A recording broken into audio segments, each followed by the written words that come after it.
আমরা দেখাবো বেগুনের ফল ও ডগা ছিদ্রকারী পোকা এর কীরা।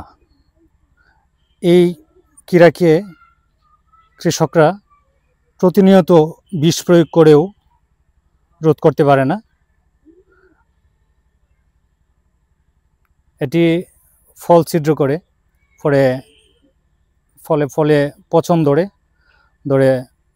পুরা ফল আস্তে আস্তে নষ্ট করে ফেলে। এটা সম্পর্কে আপনি জানেন? আসলে এটা সম্পর্কে আমার বেশি অবগত নেই। এরপরেও এই কৃষি অফিসার এমনকি পার্শ্ববর্তী যারা কীটনাশকের দোকান আছে তাদের কাছ থেকে আমি এই ওষুধ এনে এইগুলা ওষুধ ব্যবহার করে থাকি, কিন্তু ওষুধ ব্যবহার করেও আমি এর প্রতিরোধ পাচ্ছি না। এই পোকাগুলো প্রথমে ডোকা ছিদ্র করে, তারপরে ফলের ভিতরে ঢুকে ফল নষ্ট করে দেয়, যার ফলে ফলগুলো পচন ধরে যায়।